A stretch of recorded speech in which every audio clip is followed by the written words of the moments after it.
Goddag, mit navn er Peter Sørensen. Jeg har været en tur i Thailand og optaget en lille film om, hvordan man kommer i gang med meditation. Jeg håber, I kan bruge filmen til noget, og ønsker jer en rigtig god fornøjelse.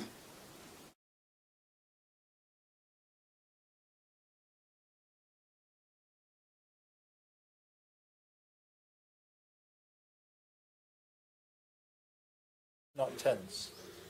Og ryggen den skal være ret, og ikke læne sig tilbage til ryglænet. Det er jo der, hurtigt bliver sløv og bliver ukoncentreret om, hvad du skal lave. Okay. Shake the shoulders like this. You shake them. And that relieves any tension in the shoulders.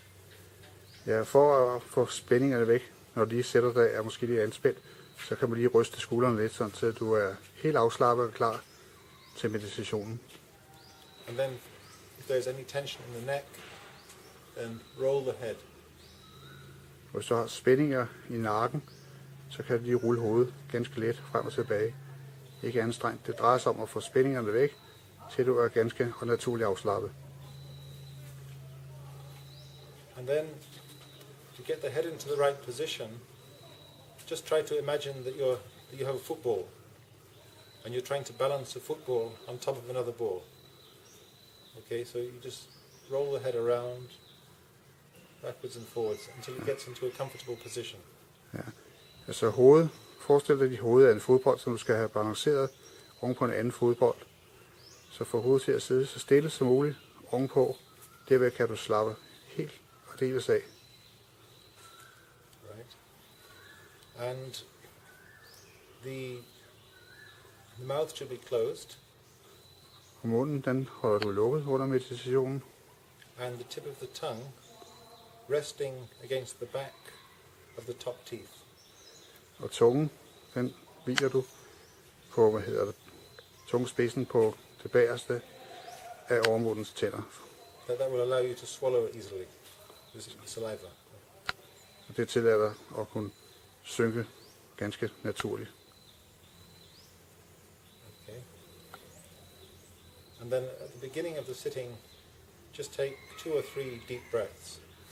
Og i begyndelsen af sidestillingen der at tage 2 eller 3 dybe indåndinger. The eyes can be either open or closed, or they can just half open. Og det er egentlig ligegyldigt, om du har øjnene åbne, lukkede eller halvt åbne. Det er helt op til dig selv. Some people find that if they close them, they become drowsy and tired and sleepy. Other people find that if they keep their eyes open, they become easily distracted. So you have to experiment and find what's suitable for you. Nogle mennesker føler, at når de er åbne øjnene, så bliver de hurtigt sløve og kan falde i søvn. Andre føler, at hvis de er øjnene åbne, bliver de ukoncentreret. Så det er helt op til dig selv. Forsøg dig frem på, hvad du finder det allerbedst for dig.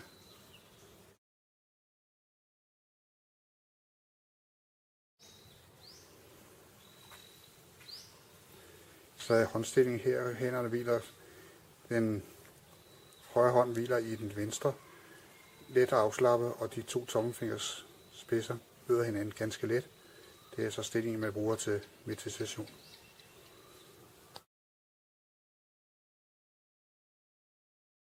But keep the foot flat on the ground, so that the posture will be stable. Ja, foden skal altså ikke være på tåspidserne, til hælene hævet, men foden skal være fladt på jorden, til hele fodfladen støtter på jorden. Sitting meditation on the floor, it's best to have a mat of some kind. That will help the knees, so about this size, and then a cushion like that. And for the cushion, it's best to have one with kapok inside. Altså for at sidde på gulvet, så en madras og så en god pude. Det vil hjælpe dig i hvert fald betragteligt for ikke at få ondt.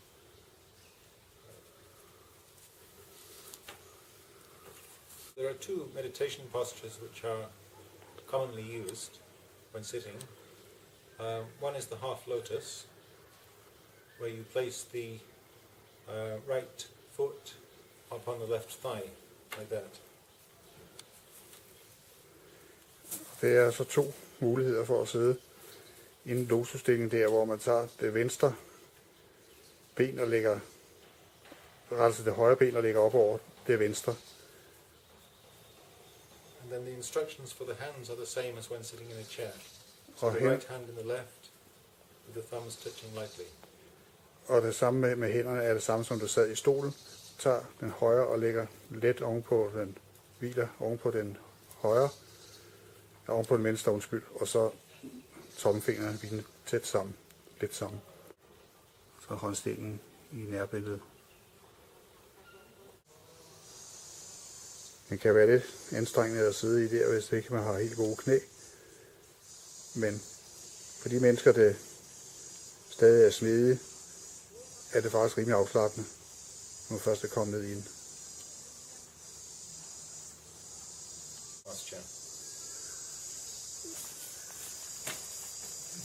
Så er det en lidt lettere udgave af den der for de allerfleste mennesker. In the Burmese posture, the two legs are parallel like this. Hvor de to ben er helt parallelle.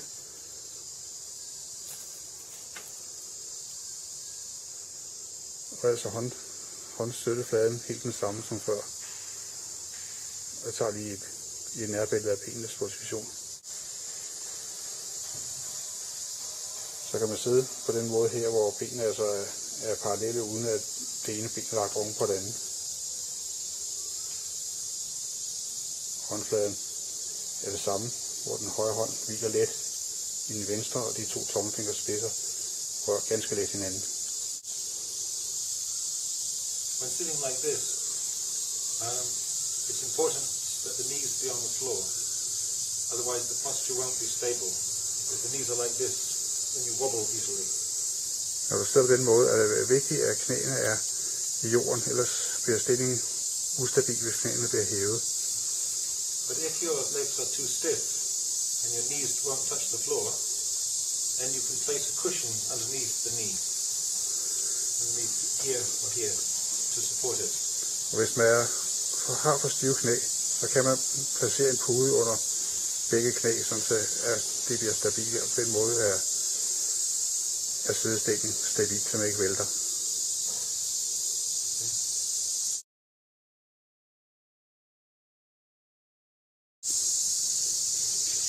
So you stand at the end of your walking meditation path, and you put your hands in front like this, with the right hand covering the left, and you keep your eyes to the ground about 2 or 3 yards in front. Når du starter du med i begyndelsen af den vej, du ønsker til din gående meditation. Stil dig afslappet position med fødderne samlet, hænderne samlet, krydset foran dig, let afslappet, og øjnene skal hvile cirka 2-3 meter foran dig. Ikke noget med at stirre lige ned på fødderne, og heller ikke noget med at kigge langt frem eller ud til siderne. And while standing, just be aware that you're standing.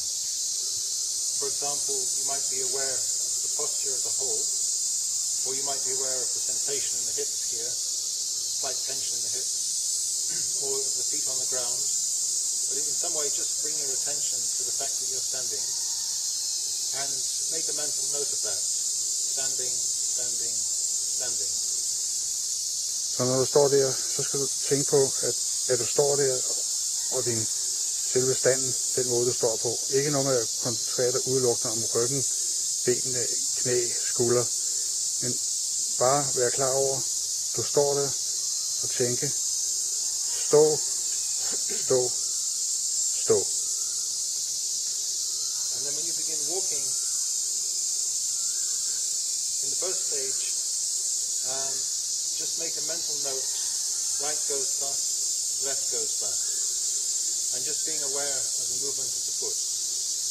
Når du starter med at skal gå, så husk på venstre fod, første fod, venstre fod,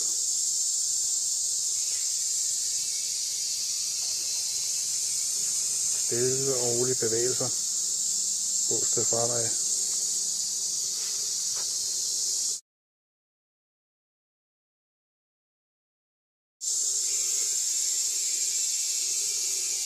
But you get to the end of your path, or when you meet a dog, you can stop, and again you note standing. Når du når til enden af din meditationvej, eller du som her møder en hund, en forandring, så er det igen tænke på din position, din stilling. Bare tænke, stå, stå, stå. When you turn around, making a mental note, turning, turning, turning, turning. Når du skal vende, så tænk bare, vende, vende, vende. Og den selve vendingen foregår i 3 step.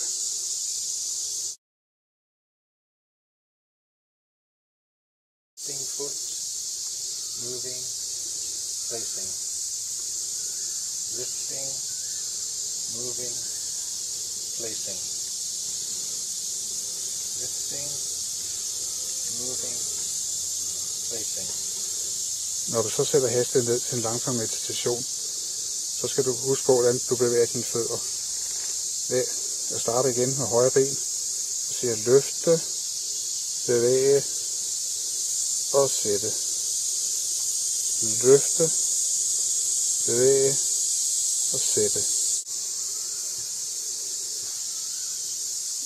Hele tiden koncentrer dig om føddernes bevægelse og holde tempoet. En jævn, stille og rolig bevægelse.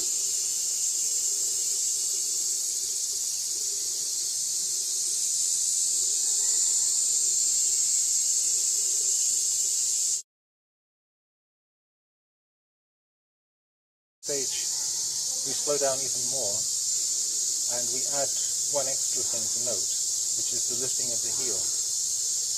And so, lifting heel, lifting foot, moving foot, placing foot.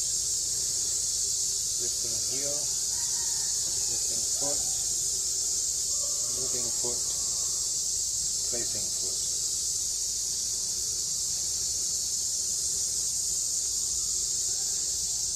Næste trin her er en lidt avanceret udgave, hvor det er kommet en ting mere at huske på. Løfte hælen, løfte foden, flytte foden, sætte foden.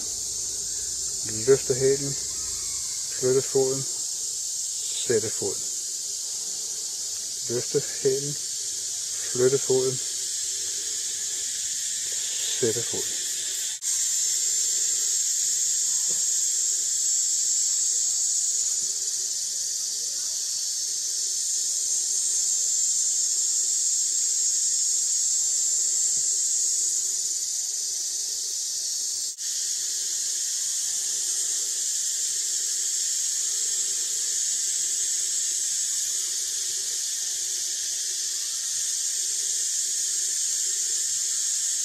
Og læg mærke til her.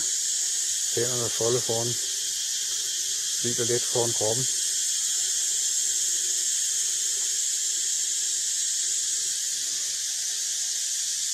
Og øjnene ser de 2-3 meter foran kroppen.